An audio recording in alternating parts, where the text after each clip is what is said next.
আরে আরে মন্ত্রী মশাই যে ইলিশ কিনলেন বুঝি? না কিনলে বিনি পয়সায় দেবেটাকে শুনি। সে কথা আমি বলছি নে, মানে জানতে চাচ্ছি কত করে নিল। দাম শুনে তোমার কাজ কি বাপু? তুমি তো আর দামটা দিয়ে দেবে না। তবু শুনি না একবার। আগের বেটা দাম নিয়ে বড্ড ভ্যান তাড়া করছিল, একে বরং একটু চমকে দিই। মাত্র 150 টাকা কিলো। 150? সত্যি 150 করে? তবে আর বলছি কি হে, সস্তায় হয়েছে কি বলো? খুবই সস্তায় পেয়ে গেছেন। অনেক দিন ওই মাছটার স্বাদ পাইনি। আপনি যদি কর্তা মারে বলে না, না বেশি নয়, এই 2-1 পিস যদি পাঠিয়ে দেন। এবারটা দেখছি এক কাটি বাড়া। কিছু বললে নাকি? হ্যাঁ না না, বলছিলাম কি কর্তা মারে বলে যদি। বলবো বলবো, কথা মারে নিশ্চয়ই বলবো, নিশ্চয়ই বলবো। ধন্যবাদ।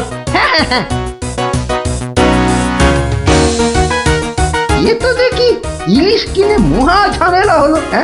সকলেই দাম জানতে চায়। আরে বাবা, বাজারে গিয়ে দাম করলেই তো লাটা চুকে যায়। যত সব। আরে মন্ত্রী মশাই যে ইলিশ কিনে ফিরছেন বুঝি? আরো একজন হাতে ইলিশ দেখেও জিজ্ঞাসা করা চাই, ইলিশ কিনে ফিরছেন বুঝি? দেখতেই তো বাচ্চা বাবু, এগুলো ইলিশ, রুই কাতলা নয়। তা সস্তায় পেয়ে নিয়ে এলাম দুটো। বস্তায়? বলেন কি, বস্তায় করে ইলিশ মাছ বিকোচ্ছে নাকি? কোথায়? এ তো দেখি বদ্ধ কালা। বস্তা নয়, বস্তা নয়, সস্তা সস্তা, মানে কম দাম, বুঝেছো? ও, সস্তায় পেয়ে গেলেন? তা বলবেন তো। তা এমন চেঁচাচ্ছেন কেন? আমি কি কালা নাকি? যাকে যাকে ওসব কথা। সস্তা বলতে কত সস্তা মন্ত্রী মশাই? মানে ঠিক কত করে নিল? একদম জলের দরে। ফলের দরে ইলিশ মাছ? সস্তাই বটে, সস্তা, ঠিক বলেছেন। তা কবে হচ্ছে ইলিশের ভোজ? আমার শ্রাদ্ধে। আজ রাতে? বলেন কি? তা বেশ, আমি আজ রাতেই না হয় একবার হাজির হয়ে যাবো। কিছু বললে? পিছু পিছু চলতে পারলে তো ভালোই হতো। তবে তবে একটা জরুরি কাজ আছে কিনা? এ তো দেখছি মহা ফ্যাসাদ। পেশাদ? আগে আপনাদের পেশাদ পাওয়া তো ভাগ্যের ব্যাপার। এখন তবে যাই মন্ত্রী মশাই, কি বলেন? যাই তবে।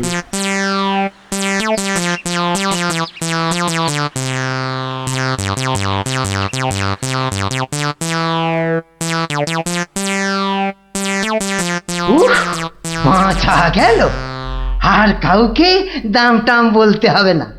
গিন্নি, ও গিন্নি, আরে গেলে কোথায়? ও গিন্নি, যাচ্ছ কেন? উমা, কি সুন্দর ইলিশ মাছটা এনেছো গো! কত দাম নিল গো? চাপ বাবা, এখানেও সেই দামের গপ্প। নিকুচি করেছে দামে। এই রইল তোমার ইলিশ, যা পড়ো রাঁধো। আমি চললুম রাজ দরবার।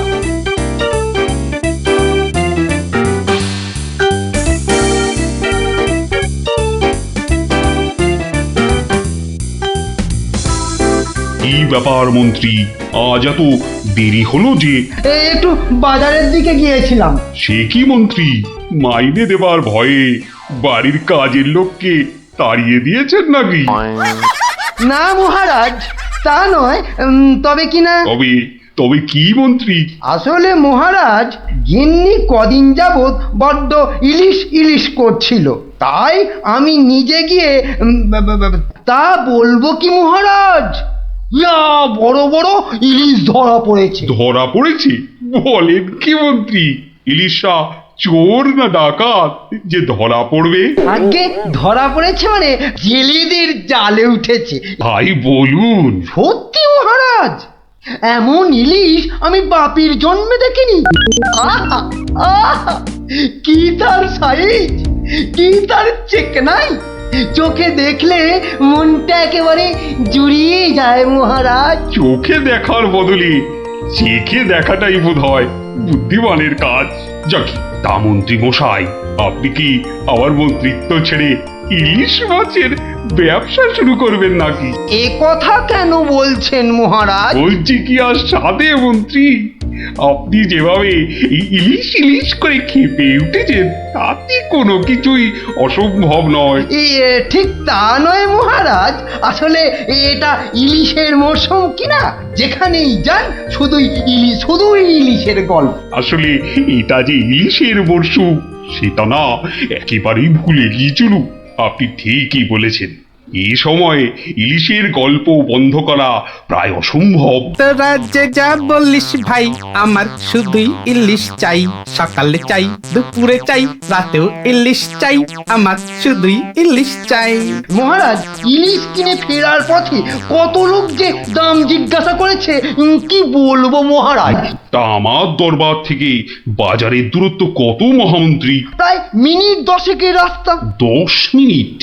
আচ্ছা গোপাল, ইলিশ হাতে এই 10 মিনিটের পথ কি তুমি আসতে পারবে, যাতে কেউ দাম জানতে না চায়? মহারাজ, এটা এমন কি কঠিন কাজ মহারাজ? বেশ বেশ, তুমি যদি বাজার থেকে একটা এই বড় সড়ো ইলিশ মাছ হাতে নিয়ে প্রকাশ্য রাজপথ দিয়ে আমার দরবারে উপস্থিত হতে পারো, এবং যদি কেউ তোমাকে ইলিশ মাছের দাম জিজ্ঞাসা না করে, তাহলে তোমাকে আমি 500 টাকা পুরস্কার দেব। কি তুমি রাজি তো? আমি রাজি মহারাজ। কিন্তু ভুল করেও কেউ যদি ইলিশের দাম জিজ্ঞাসা করে, তাহলে কিন্তু বুঝতেই পারছ, তোমার ওই 500 টাকা জরিমানা দিতে হবে। আর এটাই আমার শর্ত। আপনার শর্ত শিরোধার্য মহারাজ। আজ নির্ঘাত তুমি ঠকবে গোপাল, নির্ঘাত ঠকবে। পুরস্কার পাওয়া তো দূরের কথা, তুমি বরং জরিমানার 500 টাকা ট্যাঁকে গুজে মাছ কিনতে যাও। সে দেখা যাবে মন্ত্রী মশাই। তাহলে আমাকে মাছের দামটা দিন মহারাজ। ধন্যবাদ। এবার আমাকে তবে আসতে আজ্ঞা দিন মহারাজ। ঠিক আছে গোপাল, তাহলে শুভস্য শীঘ্রম। তুমি এখনই রওনা হয়ে যাও। আজ্ঞে মহারাজ, এই গেলুম আর এই এলুম। তোরা যে যা বললিস ভাই, আমার শুধুই ইলিশ চাই। সকালে চাই, দুপুরে চাই, রাতেও ইলিশ চাই। আমার শুধুই ইলিশ চাই।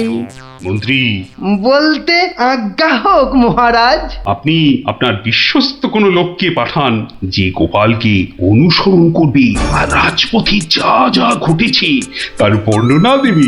কিন্তু সাবধান, গোপাল যেন ঘুণাক্ষরেও কিছু টের না পায়। আপনি নিশ্চিন্তে থাকুন মহারাজ, আমি আমার সবচেয়ে বিশ্বস্ত অনুচরকে পাঠাচ্ছি। ফিরে এসে ও সবিস্তারে আপনাকে সব জানাবে। বেটা ভাঁড়ের সব জারি জুরি আজই খতম হবে। ঠিক আছে, আমি তাহলে এখন একটু বিশ্রামে যাচ্ছি, আপনারাও আসুন।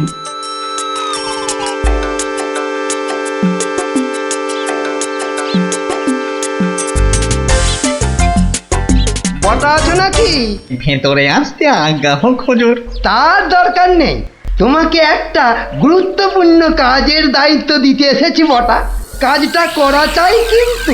নিশ্চয়ই নিশ্চয়ই, কি করতে হবে শুধু বলুন। শোনো, মহারাজ গোপালকে ইলিশ মাছ কিনতে পাঠিয়েছে। তুমি এক্ষুনি বাজারে চলে যাও। গোপাল মাছ নিয়ে ফেরার সময় যেভাবেই হোক মাছের দামটা জেনে নিতে হবে, বুঝেছো? কিন্তু সাবধান, আমি যে তোমাকে পাঠিয়েছি সে কথা ঘুণাক্ষরেও যেন কেউ জানতে না পারে। আপনি নিশ্চিন্তে থাকুন মন্ত্রী মশাই। ঠিক আছে ঠিক আছে, তুমি রওনা দাও, রাজসভায় দেখা হবে, কেমন? হ্যাঁ, কি গো, পাগল টাগল হয়ে গেলে নাকি? এইসব ছাই বর্ষ মাখতেছে বড়। ও গো, আমার কি হলো গো? ওনাকে বোধহয় তেনারা ভর করেছে। ও গো, কি হলো গো? রাম রাম রাম রাম রাম রাম রাম রাম রাম রাম রাম রাম রাম রাম রাম রাম। ও গো, তুমি মরা কান্না থামাবে গিন্নি? থামবো কি গো? তেনারা তোমাকে ধরলেন আর আমি, ও মা গো। ধুর তেরি ছাই। আরে বাবা, ইলিশ মাছ কিনতে যাচ্ছে কিনা, তাই তাই সব ছাই বর্ষ মাখছো? হাতে কড়কড়ে 500 টাকা এনে দিলে বুঝবে এই সাজের কি মহিমা। যাক, এখন আমি তৈরি, এবার চলি গিন্নি, টাটা।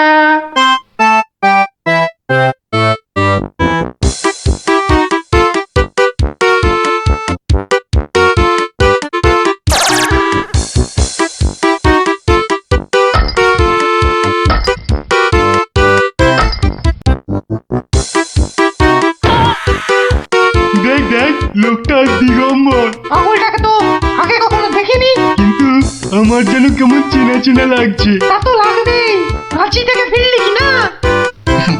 আহা আহা, ইলিশ মাছ দেখছি, তা কত? ধরেছি জাহাপনা, আসল অপরাধীকে পাকড়াও করেছি। এই চুপ করে দাঁড়িয়ে থাক, আমি নিজে তোর শাস্তি দেব। কি ব্যাটা সত্যি সত্যি পাগল হয়ে গেল নাকি? বলা যায় না, ইটটা যদি সত্যি সত্যি ছুঁড়ে দেয়, কাজ নেই আর দাম জানায়। চাচা, আপন প্রাণ বাঁচা। ওরে বাবা!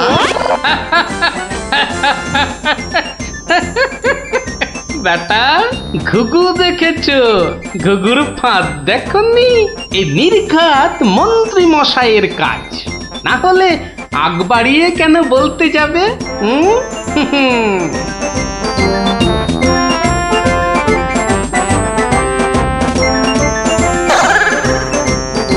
গোপাল, সে কি তোমার এই অবস্থা কেন? আগে এটার জন্য হুজুর, তার মানে? আপনার কথা মতো ইলিশ এনেছি মহারাজ, কিন্তু বিশ্বাস করুন, মাছের দাম নিয়ে কেউ কোনো প্রশ্নই করেনি মহারাজ। বটি, মন্ত্রী, আপনার অনুচরদের ডাকুন। আমি হাজির মহারাজ। তুমি দেখেছো গোপালকে ইলিশের দাম নিয়ে কেউ কিচ্ছু বলেনি? হ্যাঁ মহারাজ, দেখেছি, কিন্তু কিন্তু কি? মানে গোপাল ভাঁড় পাগল হয়ে গেছে। সে কি?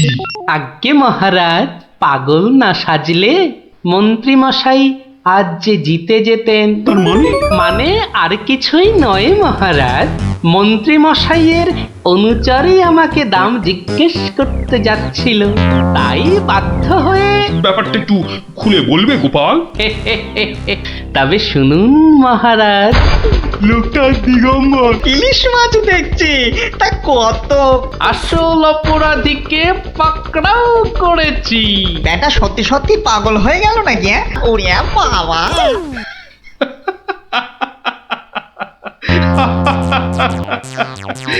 কি মন্ত্রী মশাই, গোপালের সঙ্গে আর লাগবে? হ্যাঁ, আমায় ক্ষমা করে দিন মহারাজ, আমি দুঃখিত। না না,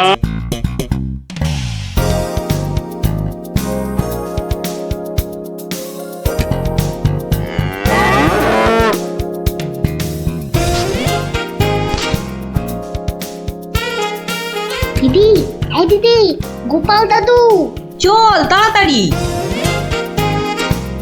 গল্প গল্প গল্প দেখো কাণ্ড, তোরা কোত্থেকে এসে জুটলি রে? গল্প গল্প গল্প গল্প বলো গল্প বলো গল্প বলো গল্প বলো। এই দেখো দেখো, আস্তে আস্তে আস্তে, আরে ধুতি খুলে যাবে রে, ধুতি খুলে যাবে। গোপাল দাদু গল্প বলো না। দাঁড়া দাঁড়া, ওরে রে, আমি এখন রাজসভায় যাচ্ছি, পরে এসে তোদের গল্প বলবো। না না, এখন এই দেখো, গল্প না বললে আমরা তোমাকে রাজসভায় যেতেই দেব না। ঠিক ঠিক। গল্প বলো গল্প বলো। আচ্ছা আচ্ছা আচ্ছা, বেশ, চল ওই গাছতলাটায় গিয়ে বসি। হ্যাঁ, আয় আয় আয়। নাও, এবার শুরু করো। শোন তো, তোরা তো ওই মুর্শিদাবাদের নবাবের কথা শুনেছিস? হ্যাঁ, সে এক ভীষণ খামখেয়ালি লোক, বুঝলি? হঠাৎ হঠাৎ তার মাথায় অদ্ভুত সব খেয়াল চাপে, আর তার জন্য মাথা খারাপ হয়ে যায় আমাদের মহারাজ ওই কৃষ্ণচন্দ্র। তো সেবার হলো কি,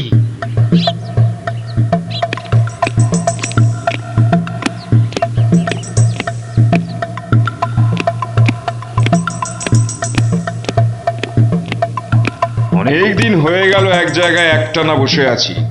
এবার কিছুদিনের জন্য একটু হাওয়া পরিবর্তন করতে হবে। হুজির, জি আগে হুজুর, আমাকে কিছু বলবেন? মুর্শিদাবাদে অনেক দিন হলো পড়ে আছি, এবার আমি বেড়াতে বেরোবো। তার সাথে একটু শিকার করলে মন্দ হয় না। তুমি আমার যাওয়ার আয়োজন করো। আপনি কোথায় যাবার জন্য ইচ্ছা প্রকাশ করেন জাহাপানা? কাছাকাছি এমন কোথাও যেখানকার পরিবেশ চৌস্ত হবে আর শিকারেরও বন্দোবস্ত করা যেতে পারে, এমন কোন জায়গা হদিশ আছে তোমার কাছে? এমন একটা জায়গা আছে বটে, আর সেটা আপনার পরিচিত জায়গা। আমার পরিচিত জায়গা? কোন সে জায়গা? কেন হুজুর, আপনি মহারাজ কৃষ্ণচন্দ্রের কথা ভুলে গেলেন? কৃষ্ণচন্দ্র? হ্যাঁ হ্যাঁ, তিনি তো আপনাকে বারবারই সেখানে যেতে বলেছেন। ওখানকার পরিবেশও অত্যন্ত ভালো, আর কাছে পিঠে বন জঙ্গলও আছে। আপনার মনোবাসনা সেখানে সহজেই পূরণ হবে হুজুর। ঠিক বলেছো হুজি, ঠিক বলেছো। তুমি এখনই কৃষ্ণচন্দ্রকে সংবাদ পাঠিয়ে দাও যে আমি ওর রাজ্যে কিছুদিনের মধ্যেই ছাউনি ফেলবো। তিনি যেন আমাকে অভ্যর্থনা করার জন্য প্রস্তুত থাকেন। যাও।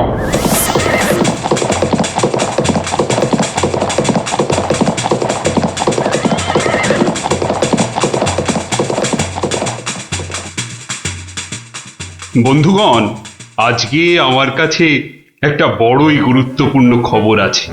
আর কয়েকদিনের মধ্যেই মুর্শিদাবাদের নবাব বায়ু পরিবর্তন করতে আমাদের রাজ্যে আসছেন। নবাব? মুর্শিদাবাদের নবাব? প্রচন্ড খেয়ালি মানুষ, কখন যে হঠাৎ করে কি চেয়ে বসবেন কিছুরই ঠিক নেই। আমাদের খুব সাবধানে ওনার যত্ন করতে হবে কিন্তু।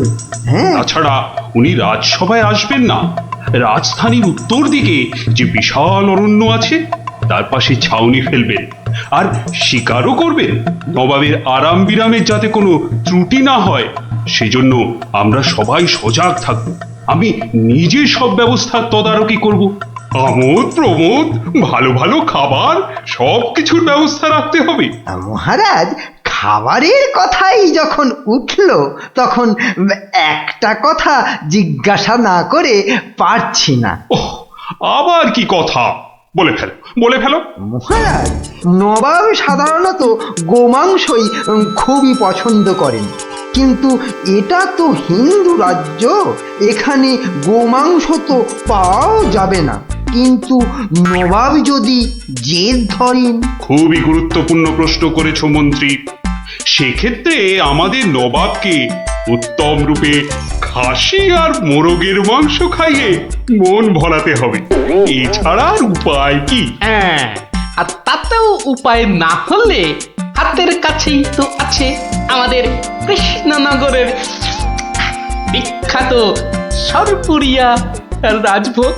এর স্বাদে আর গন্ধে নবাব গোমাংসের কথা ভুলেই যাবে। ঠিক বলেছ গোপাল, নবাবের এমন খাতিরদারি করতে হবে যাতে সাপও মরে আর লাঠিও না ভাঙে।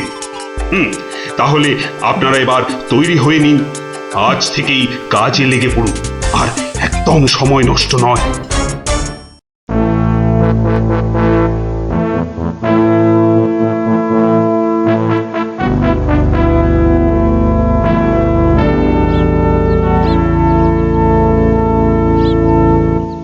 বাহ, বহুত খুব,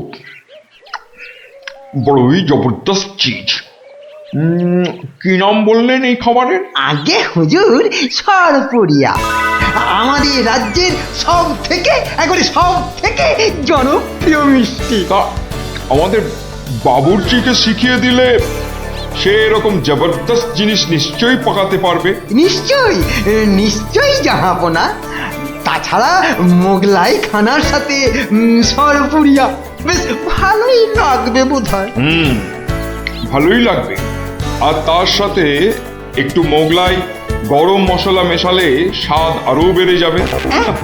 মিষ্টিতে গরম মশলা? বাবার জন্মেও শুনিনি। কিছু কি আপনি বলতে চাইছেন? না না না না না না, মানে আপনার ভাবনা খুবই ভালো হুজুর। আমাদের ময়রা আপনার বাবুর্চিকে সব শিখিয়ে দেবে। কি হলো, বাইরে এত গোলমাল কিসের? একবার দেখো তো। গেলুম বাবারে, মেরে ফেললে এ কি? দিয়ে দিলে রে এ কি অবস্থা হয়েছে তোমার? কে এমন করলো? হুজুর হুজুর ষাঁড় ছাউনিতে ষাঁড় পড়েছে হুজুর ষাঁড় ষাঁড়? ষাঁড় এলো কোত্থেকে? কিচ্ছু বুঝতে পারছি না হুজুর কোত্থেকে যেন এসে পড়েছে এই পুরো শিবির একেবারে লন্ডভন্ড করে দিচ্ছে হুজুর ওই যে শুনুন আবার ডাকছে ব্যাপারটা একবার নিজের চোখে দেখতে হচ্ছে। এই তোমরা সব চলো তো একবার দেখি। কোথায় কোথায় সেই বেয়াদব? আজকে আমি বাহ, বাহ, বাহ, বাহ, বাহ, বাহ, বাহ, বাহ, বহুত খুব, কি চমৎকার ষাঁড়, কি নধর দেহ, যেন তেল চুইয়ে পড়ছে। আহ, একেবারে জবরদস্ত গোস্ত। হুজুর আমরা সবাই মিলে এখনই ওটাকে তাড়িয়ে দিচ্ছি এই না না না না, দাঁড়িও না, ইসকো পাকড়ো। পাকড়ো মানে কি সুন্দর শরীর, চমৎকার মাংস হবে। বেটাকে ভালো করে ধর, আর শুনে রাখ, কাল এই ষাঁড়টাকেই জবাই করে আমার খানা পাকানো হবে। হুম? এই মাটি করেছে এই যে মহারাজ কৃষ্ণচন্দ্রের পিতৃশ্রাদ্ধের বিসৎসর্গ সার এবার নবাবের কবলে পড়েছে ওর আর রক্ষে নেই যাই তাড়াতাড়ি রাজসভায় যেতে হবে খবরটা শুনলে মহারাজ নির্ঘাত মূর্ছা যাবেন জাহাপনা এবার আমাকে বিদায় দিন রাজসভায় যেতে হবে অনেক কাজ পড়ে আছে হ্যাঁ, এইবার আপনি আসুন। আর আগামীকাল আমি এখানে একটা বিরাট ভোজসভার আয়োজন করছি। কাল তাই আপনাদের মহারাজকে এখানে আসতে বলবেন। রাজাকে কাল আমি আদা দিয়ে ষাঁড়ের কোরমা খাওয়াবো, বুঝলেন? ঠিক আছে সেলাম হুজুর আদাব আদাব আদাব। হ্যাঁ, আদা দিয়ে কোরমা হবে কাল।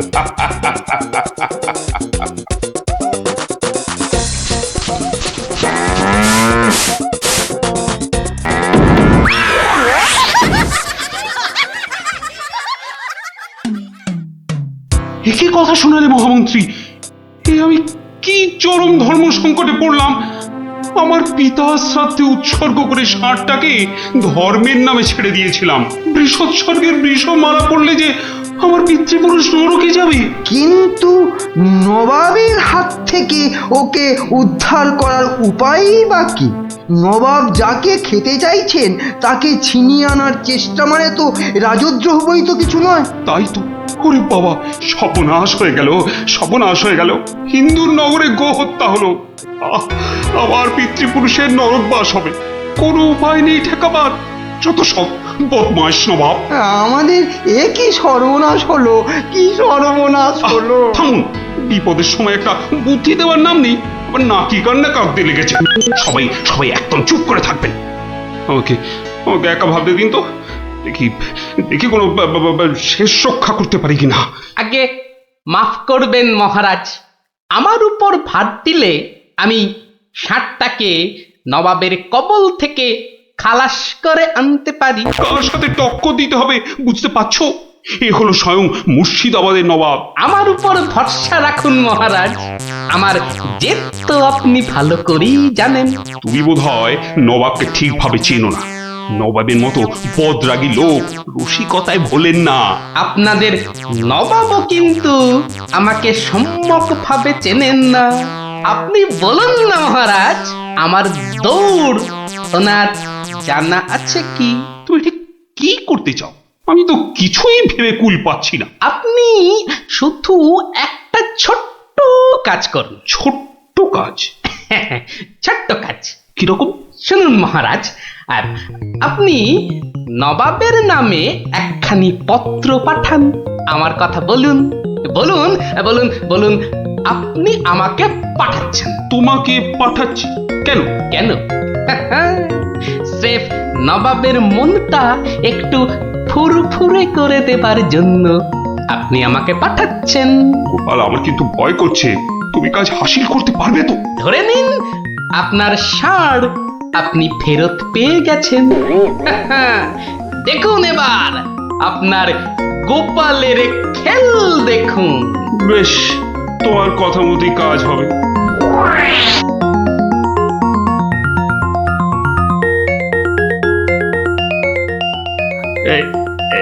এই আমি চিঠি লিখে দিচ্ছি। প্রণাম মহারাজ, এই চললাম আমি ষাঁড় উদ্ধার অভিযানে।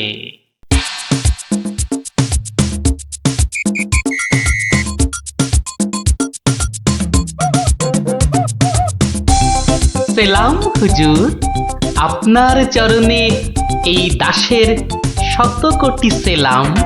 আরে এ কে উজির? জাহাপানা, এ হলো গোপাল ভাঁড়, মহারাজ কৃষ্ণচন্দ্রের সভার একজন রসিক লোক।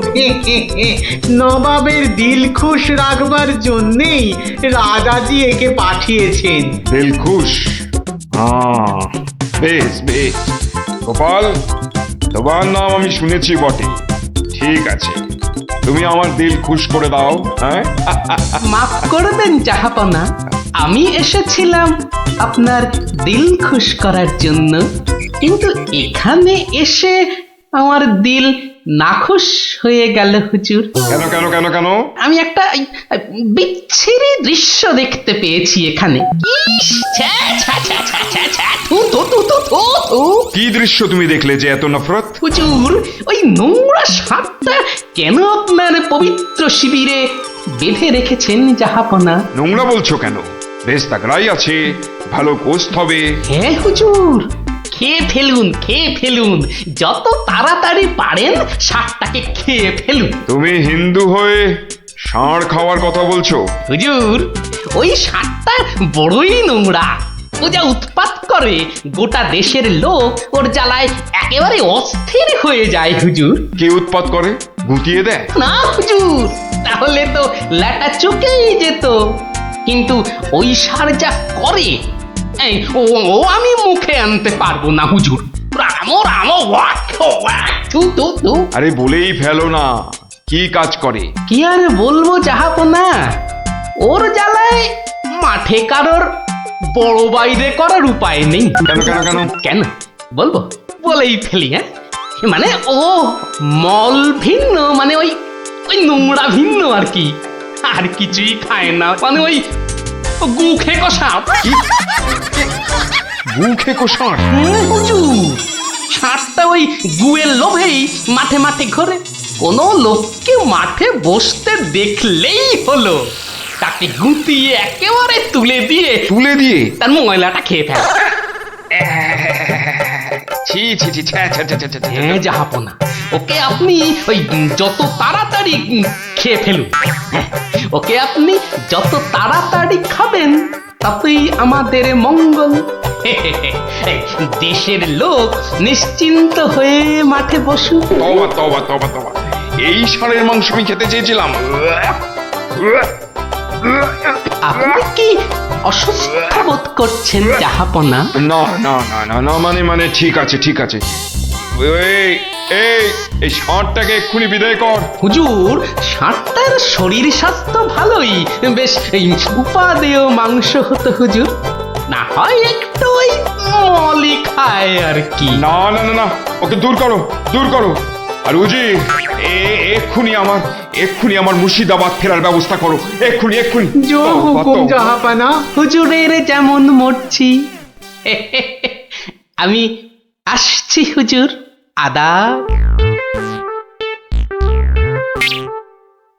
হাট হাট, ওর দড়ি খুলে দে, যা যা যা যা।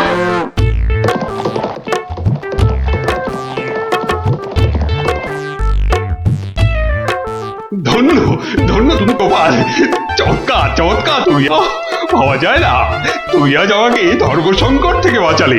মন্ত্রী মন্ত্রী, গোপালকে 2000 টাকা পুরস্কার দাও এক্ষুনি। মহারাজের জয় হোক।